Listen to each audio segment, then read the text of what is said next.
You're looking at the EMRALD-SAFIRE website.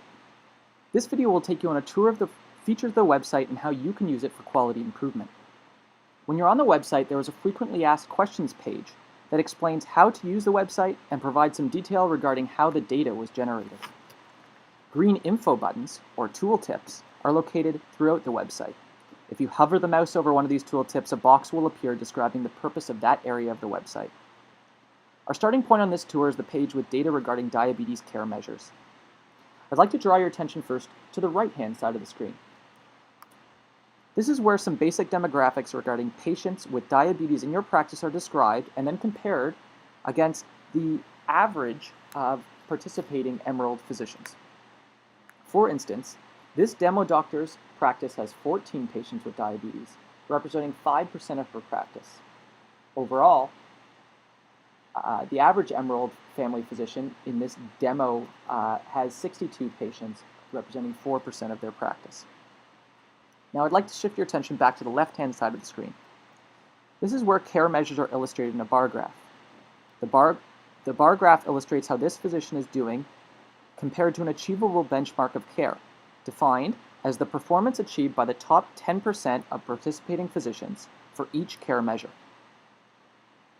For this physician, 9% of her patients had no A1C measured within 15 months, and the mean score of the best performing physicians for that measure was 2%. To see where you land within the distribution, you can click on the bar, and then it will show you whether you're near the mean, above average, or near the top performing physicians for each measure. Below the bar graph, you can see the same data listed in a table. Over time, this table will be populated by each data load so that you can view trends for each measure. Another way to see trends over time is the bar graph in the middle. This illustrates that from the previous data load to the current data load, this physician had a 1% absolute increase in the percentage of patients with no A1C test within 15 months. Now we'll look at the bottom right-hand side of the screen, where the gap scores are illustrated. The gap scores illustrates the number of patients in the physician's practice who are not achieving desirable quality targets. It is possible to look at only processes, for example, whether A1C or blood pressure was measured, or whether a statin prescription was made, or you can look at only outcomes, for example, whether A1C and blood pressure and lipids were at target, or you can combine to look at an overall gap score. For this physician, 4 patients have an overall gap score of 1, 2, and 1 patient has an overall gap score of 2.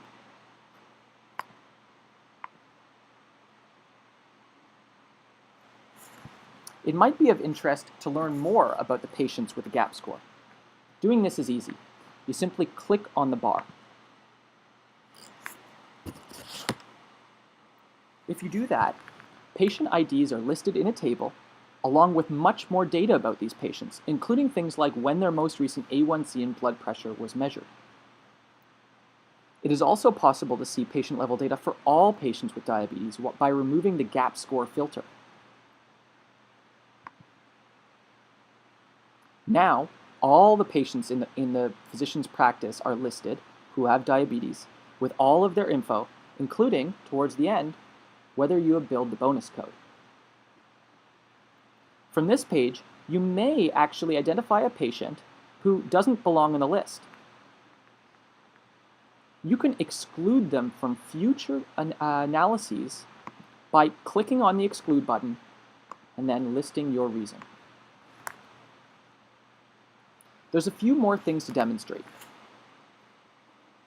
First and foremost, the most important thing about this patient list is that you can use it to download information and then save it to Excel in a secure place.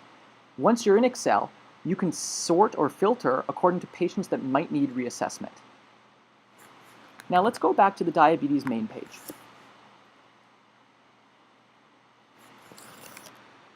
Notice this feature here called Switch Practice with the green arrow.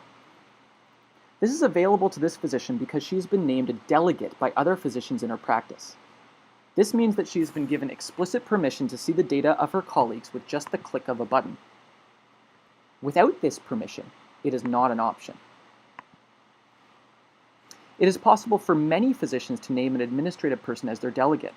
We can then help the delegate to use the website in ways that facilitate quality improvement across the practice. Please contact us to learn more. Another feature is that you can change the data level. There are 3 options. The first is the practice profile, where a physician's own data is compared against all participating EMRALD physicians. This is the only level where you can access the patient list. Then, there is the practice versus clinic profile. Here, as long as there are 3 or more participating physicians in your clinic, you can compare your measures against those of other physicians in your clinic. Finally, there is the clinic profile, where you can compare your entire clinic against the measures from other clinics. The website works the exact same way for other disease conditions, including ischemic heart disease and hypertension. Many more disease conditions are currently being validated and will be included in future iterations of the website.